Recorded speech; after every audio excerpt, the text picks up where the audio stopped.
So you say you want to race. Well, I say we possibly got a bike for you. Let's get on topic. Possibly. Possibly.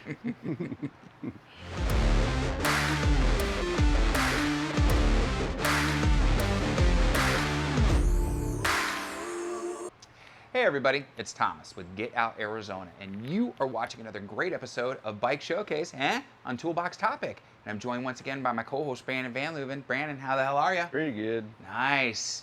It's not that we're wearing the same shirt a week later. We're doing all these videos at once, just for clarification. I actually do wear this shirt every day. So. It's not the same shirt though. It's the different shirt. It's a different same shirt, you know. Yeah, okay. Now we're coming to you from Trek Bicycle Stores in West Phoenix once again. So where the cool kids hang out. And now I'm starting to question that, and me.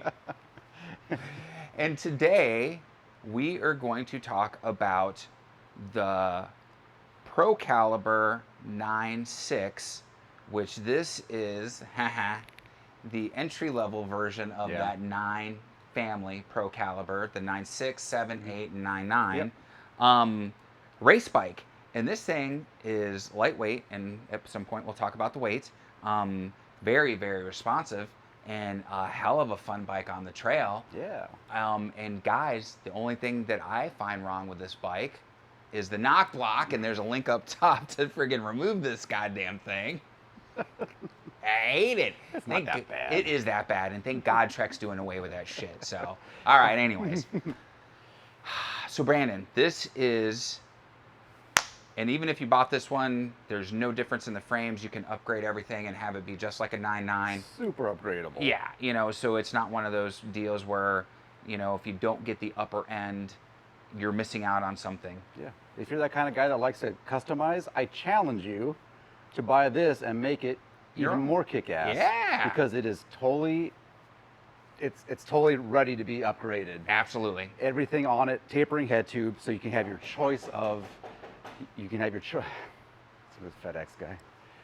So, there was a cut and there was a transition. It's because there was a knock at the side door. Again, Brandon runs a business, but we were talking about challenging somebody to get this and upgrade it and make it even more kick-ass than it already is. All right, thank you. Yes. There's the customization. So much potential. Absolutely. And of course, you can go to the 9.9 right off the bat, but then you're stuck with all the Bontrager stuff that they're going to stick you with, and which isn't necessarily it's bad. It's not bad at all, but sometimes people want to put their own stuff on Absolutely. there, which is what you can do with this frame. Yep. This one's weighing in at 25 pounds right now. What? Look, did you actually know the weight? Yeah, I did. And look, it's got aluminum wheels, it's got aluminum bar, stem combo, it's got aluminum post.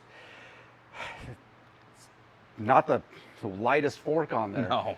I bet you can easily get this thing down easily to 22 pounds with a little bit of with the quickness. Yeah. Yep.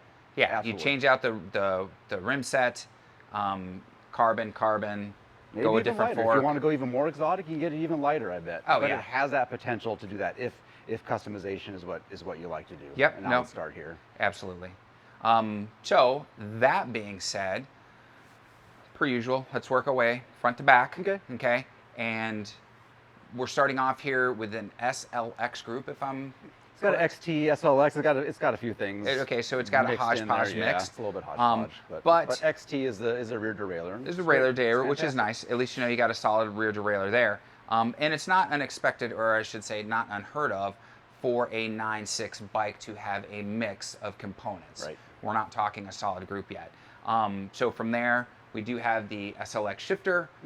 We do have this lockout capability. Right, it's a race bike. Shock. It's a race bike. Give you that remote lockout. Yep, to give you the remote lockout and everything. Now, the one thing I would add, and I know you guys are like, Thomas, it's a race bike though. I would do the external dropper post on this from P&W. Yeah, I think more people are doing that now. You know, on the race bikes. That's just my preference as far as that goes. We have 2 piston brakes, yeah? One single piston. Single piston, Yep. okay, Well, on those. Yes, 2 piston, I'm sorry. 2 piston, I was going to say. I'm thinking 2 per side, 1 per side. Yeah. One for bad, 2 for good. Rain Man. Yeah. Going to take him to Vegas One next. for bad, 2 for good. Oh, God. And again, you would think that we drink, but we don't. I don't anyways. I have no excuse for my idiocy. We have an alloy Bontrager rim set on this. Yeah. Okay. Tubeless ready. Everything's, they don't even give you the option at this Don't point. even give you the option at this It point. is Okay. It is a race bike, and Good. it's not a cheap race bike either, so you're going to be tubeless out of the box. Okay, and I just have to make sure. So these does not come with pedals. These are just test ride pedals that they're happen test to be ride pedals, on the yeah. bike. Yeah, they're not good. And then on the rear cassette, because we're rocking XT, this is going to be a 10 to 51. 1051, yes. You know. 12-speed 1051. And obviously a 1x up front. Now, OCLV carbon fiber. Yes, it's a beautiful frame. Yes, beautiful paint job too, I must say. In the light, it's absolutely gorgeous. Now, let's talk about the rear. This Yeah. is not a hardtail per se. We have 60 millimeters of flex of It's suspension. not quite that. It's not quite this much. This is an ISO-speed decoupler. Okay. So and what not are we a talking little here? shock. Because I even thought this one, with the way it flexed and everything, it gave you almost 60 millimeters of compliance. Not quite that much. Okay. I couldn't tell you offhand. Okay. It's they're just taking the edge off, and it works. It does absolutely work. works. Yeah, I have Absolutely. demoed this bike, and it does a fantastic job of smoothing out the bumps, just to keep you. You know, this was a big deal before the Supercaliber came out. Right. Now the Supercaliber is kind of like, taking this guy's thunder away for sure. Yeah, but I mean, Supercaliber, you're adding weight with that 60 Little bit, millimeter, yeah. and Complexity. yep, and there are actually some people that prefer this. Mike actually told me straight up he would rather, get this and add the money that would have cost to get the Supercaliber to swap out some of the parts, because he likes the way this setup is. Yeah. So every rider's going to be different, but you are going to have some compliance on here. It is going to take the edge off. And I'll try to look up to what it's equivalent and put a Yep, banner across sorry. here as far as that goes. I thought it was almost equivalent to 60 millimeters, but I guess I'm wrong. And I don't know everything, which is amazing because I thought I did. So, joking, guys, obviously. This is a fantastic bike, but wow, it's pros and cons, Brandon. Let's talk about some of those cons that somebody would encounter getting this bike, and why somebody would want to choose this over a Top Fuel. Go. Oh man, Go. over Top Fuel. Yeah.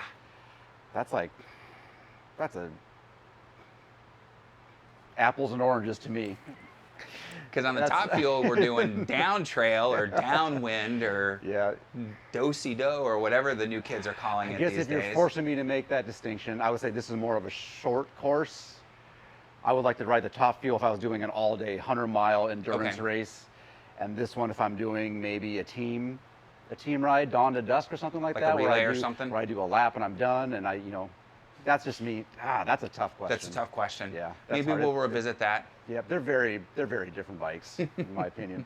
But this has a capability of being so light, and some people still love riding hardtails. Yeah. And it's a fantastic option. for that. Absolutely. And so here, okay, maybe a different parallel there before we get to the cons. If you had the money to buy a Roscoe 9, you could buy this Yeah. instead of the Roscoe 9, still get a really good bike. You get kind of a hardtail, and you're actually saving more weight, and you still get the customization where you can, Yeah. down the road, change out the group and change out the suspension, and Right. man, you're rocking and rolling. Yeah. It's the deluxe hardtail, so to speak. Betty Crocker ain't got nothing on this bike. Yeah. So, all right, so let's talk about some of the cons. I'd say on this one still probably the post, the cockpit, the bar stem combo leaves a bit to be desired on this. They could have put something a little bit sweeter, a Okay. little bit sexier on there, like I like to say. But for the price, for what you get, it's pretty damn good. No, I it is. can't say a ton about it that I don't like. I guess one comment would be think about the maintenance on the ISO-speed decoupler down the road. It does Right. take a beating, and it does require, for some people, a very Mine's been holding up beautifully Yeah. on my checkpoint. right. It's all about how you ride too. If you abuse a thing, it could be problematic for Right. you, and it could be a frustrating piece of equipment. Yeah. But if you're light on your feet on the bike, so to speak, and you're not always just pounding on the saddle, the ISO-speed decoupler is pretty damn good, but it can be problematic for some people. Let's right. throw it out there. Yeah, because I know I had read, and there's been some issues where just some of them were flat out failing. Yeah. And of course, could be rider error. I mean, that does happen. could just be a bad batch too. These things happen too in manufacturing. So I can say that I've now clicked off the 500 miles on my Checkpoint SL5, which I'll be doing the full review on that. And I have yet to have any issues. Initially, that first ride, I was concerned, but then after that, no issues whatsoever. But it's definitely time for the maintenance on mine. I've had multiple ISOSpeed decoupler bikes. I've never had an issue with them once.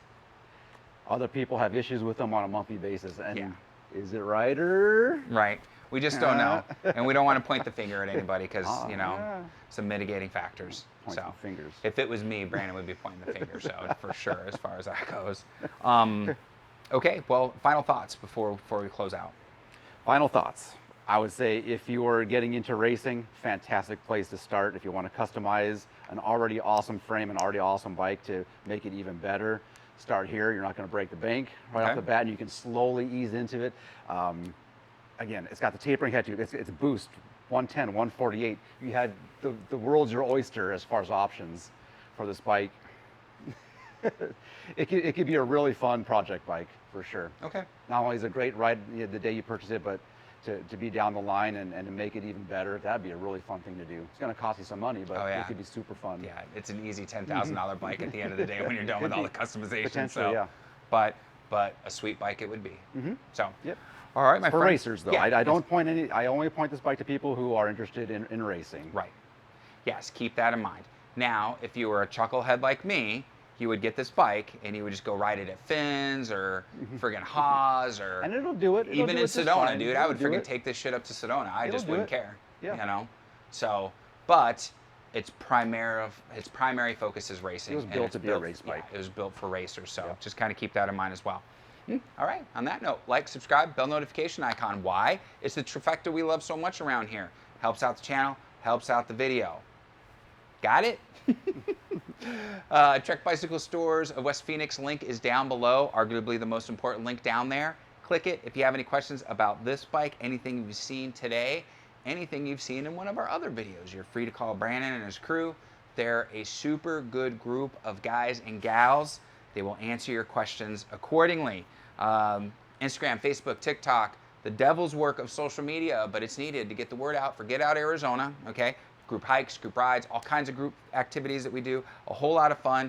Follow us on there, show us some love, and come out and join us and have a good time. And then, of course, the other links are affiliate links. If you make a qualifying purchase, you won't be charged any additional money, but we will receive a small commission, which helps out with coffee money, gas money, and park passes, the other trifecta we love so much around here. And it's just awesome. So we appreciate it. And my friends, that's it.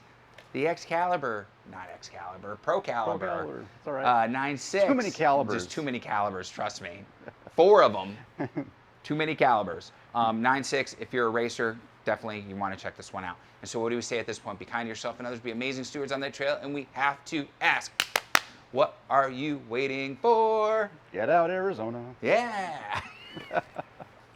We'll see you on that next adventure. Take care, everybody. Brandon, we'll see you next week. Okay.